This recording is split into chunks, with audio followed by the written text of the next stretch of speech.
Good morning, everyone. I'm Tran Bowie. Thank you so much for watching this morning. So when the coronavirus started, the numbers just represented strangers. Soon, we started seeing somebody who knew somebody who had the virus, but now it is hitting really close to home.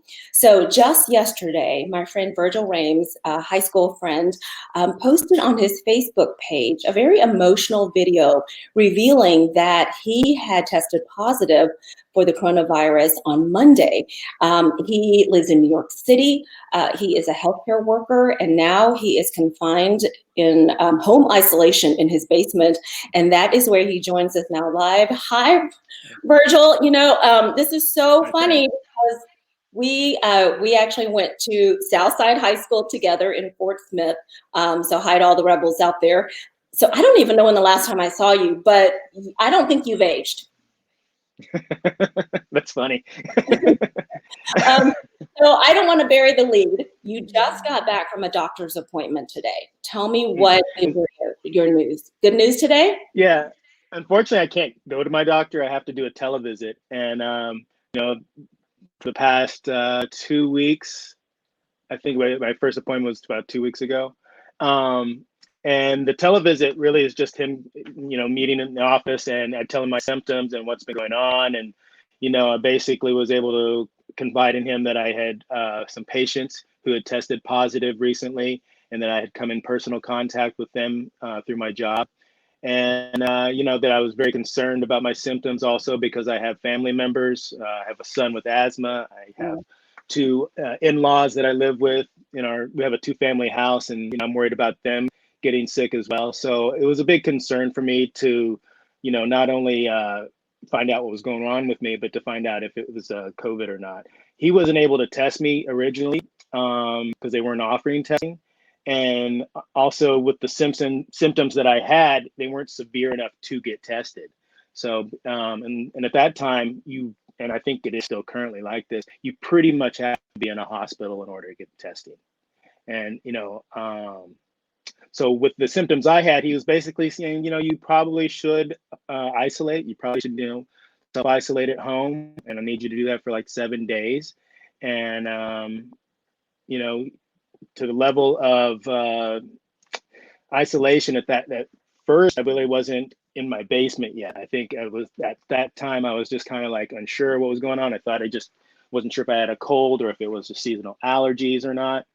And as my symptoms started to increase and just really more achy feelings and stuff, I just was like, I'm not feeling good about this. And I just kind of like started to separate myself and just kind of moved down to the basement. And, I built out a room for my son recently, and, it's a nice bedroom area. So it was just our plan when I talked with my wife was that we would self-isolate if any of us got sick. And so even though I hadn't fully gotten sick yet, I was basically the plan was to treat it like I was already sick and just, start, sanitizing everything, start isolating myself, stop touching everything. That was kind of a big deal too. It was just that how much we touch everything is such a So thing.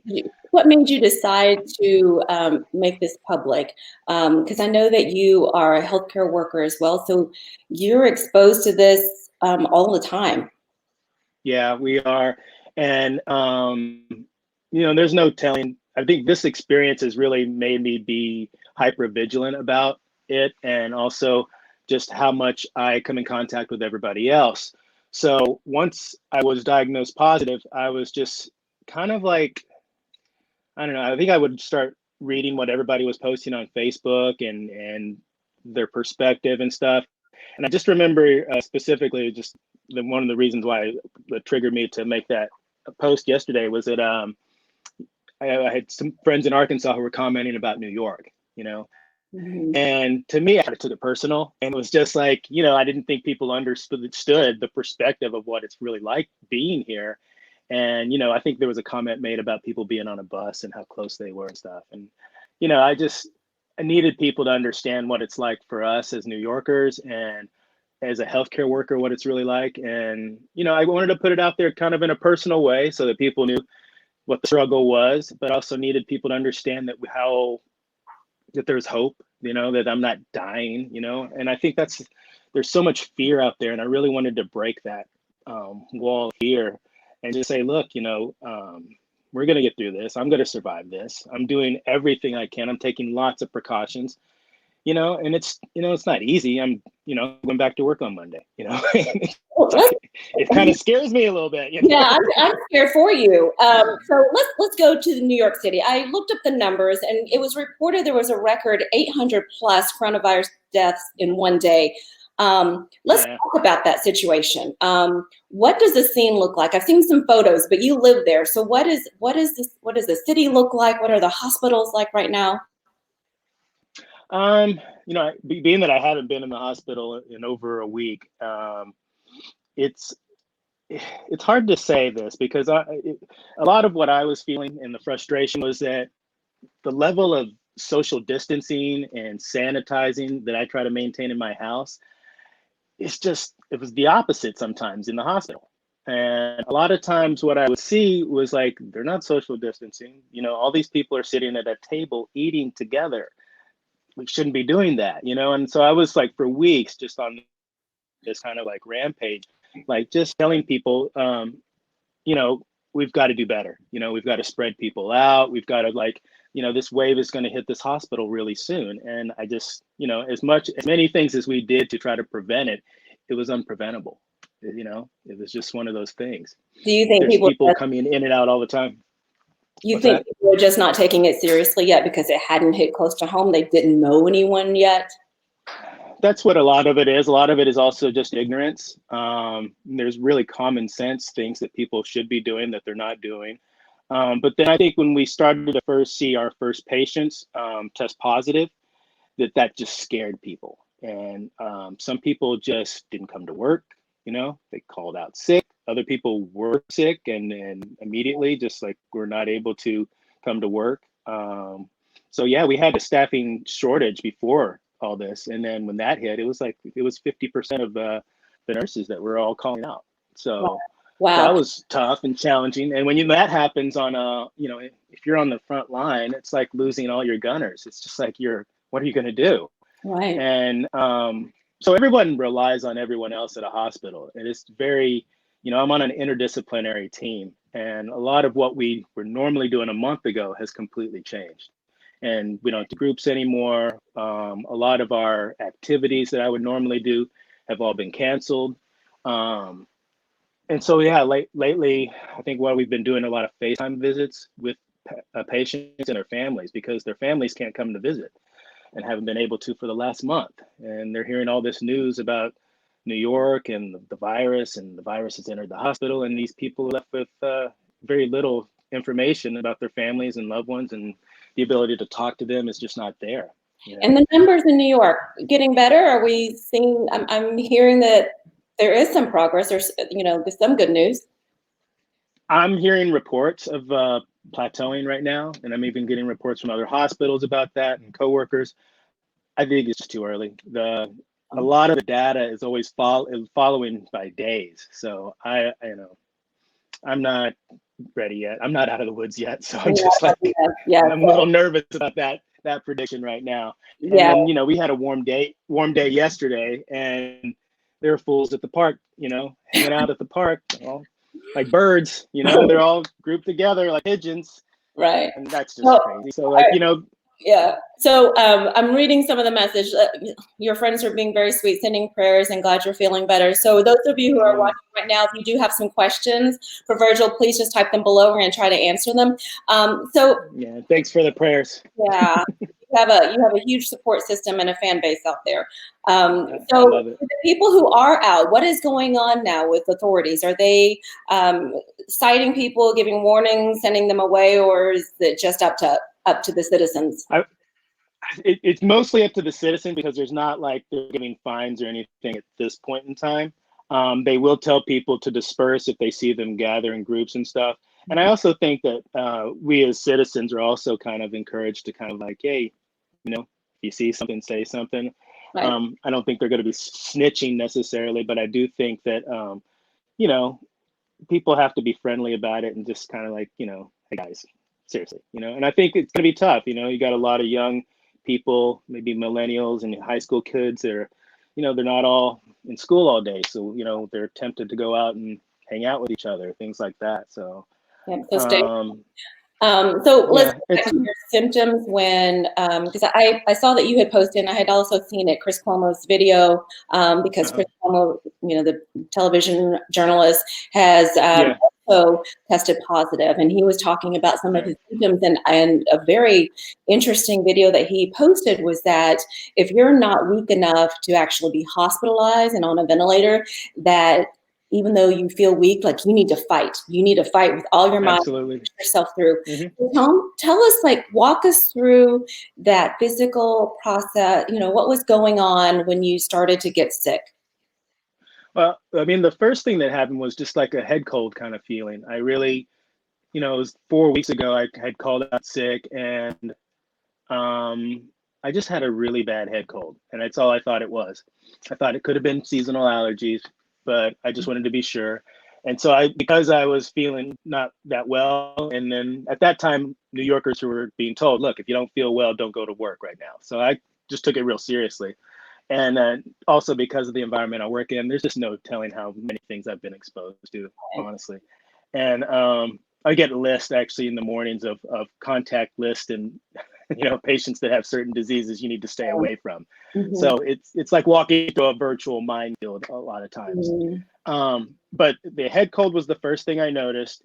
I took a few days off work, and because I needed to get a doctor's note, I just made sure that I went to go see my doctor and did all that. Worked for a couple weeks, had mild symptoms. At least it was still just, to me, it just felt like allergies.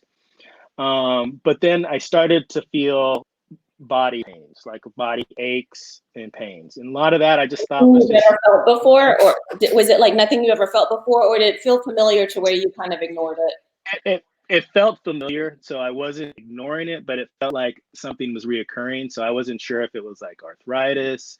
I wasn't sure if it was just an old injury that had been kind of reactivated or something. I just was feeling achy. And then as days went by, the achiness started to grow a little bit more. And I just felt like inflammation was occurring. Like a lot of areas, like in my lower back and then my lymph nodes and all that, was just starting to feel inflamed. And just, I was starting to get one pain that was like kind of like right where my sciatic nerve is. And I've had pain there before, so I knew the location of it and just what was going on there. But I just felt like I couldn't sit down comfortably. I couldn't lay down comfortably. And it would pinch the nerve down in my leg. So I could, even walking was kind of weird. And I Wow. could even feel that pain behind my knee, that you get when the sciatica flares up. So then I thought, well, maybe it's a flare up of some sort. Then maybe it's nervous system stress. I just wasn't sure. We were all going through so much anxiety at that time. And I thought maybe that was part of it as well. So, I just started to really kind of just, if I'm meditating, I'm just kind of checking out my breathing and just kind of running a scan over my whole body, really, with mentally, just to kind of feel what's inside of me. And I just felt like something was definitely not right, and I needed to kind of just check it out. And that's when I had called the doctor or did the televisit. So, are But you then, taking medication at the time, or you were just trying to push through it? the most I took for medication was Tylenol, acetaminophen, just for like pain relief for my kind of more sinus headache and that kind of stuff, and maybe for the body aches. But the doctor prescribed me with a Z-Pak, zithromycin, and that was for 5 days. So, So how much that longer? seemed to help a lot. Oh, it did help. Oh, Next, yeah, really so did. the doctor is telling you, after today's visit, do you have any idea how much longer this is going to be before before you're given the okay that you're able to go back and do? I'm Yeah, he said 7 days from, I guess, from my first isolation, which was 7 days. So it's really about 14 days total, and then 3 days without symptoms. Okay. So no symptoms, no fever. I don't know if the sniffles is enough of a symptom to keep me Mhm. from going to work, but I doubt it. Um, Definitely no fever. So that was kind of the main thing. But again, I don't. My concern is whether I'll be reinfected again. Right. Um, being back in the population and just, you know, just being around it. So I'm a little concerned about that, but I do have some safeguards as far as that. And I also feel like, as far as bringing it back home, that's also an issue. And I just learned about some hotel accommodations that are available to Okay. healthcare workers in my organization to, if you need a place to stay or that kind of stuff, so we can kind of keep it away from our families. And I mean, is Um, there a chance that your family could have been infected? They just don't have any of the signs. Is that right? Yeah, that is a big thing. It could be asymptomatic carriers or Mhm. even symptomatic carriers right now. My son actually has a little bit of a cold or allergies. We're not sure right now. He's coughing, so we're very, nervous about that. But Right. he also has asthma, so we have to just, be mindful and just kind of check his temperature and all that. But Yeah. it's tough. We don't, there's so many symptoms that are just in our house this time of year. It's seasonal allergy time for a lot of us. The kids pick up colds all the time. It's kind of normal. But Yeah. In we just have to Atlanta. be vigilant. We just have to be vigilant about fighting it and just being aware of what's going on all the time. Yeah, in Atlanta, we're dealing with some pollen as well. And Yeah, yeah, so I'm constantly, kind of freaking out if I have a sniffle. So yeah, the other thing that takes its toll is not just the physical part, is the emotional. You're now in the basement, and I'm glad that you're able to have home isolation, so you can be comfortable in your own home. So you have to stay away hmm from your family. How is that right now? Because you have your family's upstairs, your kids are, in school, and you can't be a part of that. yeah. It's really hard. I am not gonna lie about it. It's like I'm a pretty emotional person, and I Mm. consider myself pretty sensitive about things. But it's just not easy. I think for the most part, we're human beings, and we respond well to touch. Even when we're sick, especially. So it's hard for me to not connect with my family the way I want to. It's hard for me not to hold them, hug them. That stuff is hard. But it won't be long. It Yeah. won't be forever. You know. But and this is what we do to protect them. So I know it's for the good things. It's a good reason. But it's not easy. Right. I wouldn't wish this on anybody. And my friends are saying, "Oh, you're down in your room. You should be able to make some music and just get to work on some artwork and things like that." But I can't do it if I'm not emotionally there. Yeah. I'm physically. It's just the physical part of it took a toll. Emotionally, it really. I was, I'd say about a week ago, I was rock bottom. Mm. You know, like crying, waking up crying. Like Mm. that's hard. But I actually felt like I just needed to do that. I mean, it wasn't something I felt bad about, but everything was building up and just the tensions of this world, just all of it was just, I was really so depressed. I just was kind of thinking nothing's ever going to be the same again, ever. Mm. I just had that kind of like hopeless feeling. And I think a lot of my work that I did well, I've been working in healthcare for 13 years, but I had 10 years just working in behavioral health. And that taught me a lot about coping mechanisms, Mm. also like how to make a plan for wellness, those kind of things. So I kind of just reached into my toolbox and just started thinking about what is it that makes me happy, what is it, the things that bring me joy, and who is it that I can connect with to kind of share with them what's going on with me. Because at the time I couldn't really talk to my wife and my kids about it. It's really, even now, it's not something you want to bring up. And it scares the kids, and my wife, it scares her. It really does. She's worried to death that I'm going to give this to the kids and other members of the family. So there is that kind of alienation that you get, and it's I wouldn't wish it on anyone. It's just, I see a lot of things happening that remind me of the AIDS crisis. I see a lot of things that happening that remind me of Andy hit. All these crises I've seen and witnessed, and even reminds me of 9/11 a little bit. And Right. those kind of things have always been really hard to get through, but we've always been able to get together. And this has been a thing that's really split people apart. And so one of our biggest coping mechanisms is each other. That's the hardest part.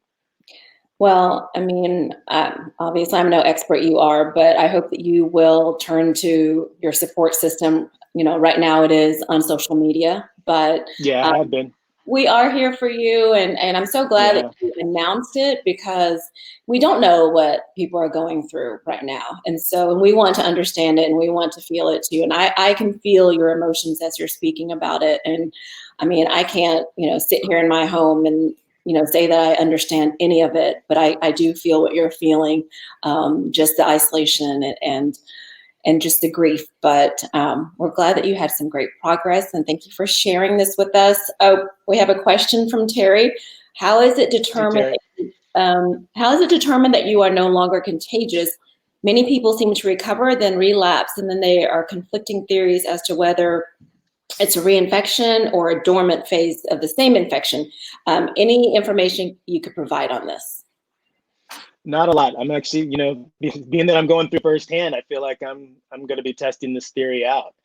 Hmm. Um, we don't know enough. I've read some things and I've seen cases where people were reinfected, but I also know those people also had underlying health issues as well. So, I feel I'm pretty healthy, but I know that there's, my own underlying health issues felt this really, like it really felt like they knew where my weaknesses were. I felt really intimate with this virus, and he knows where my weaknesses are. I just Wow.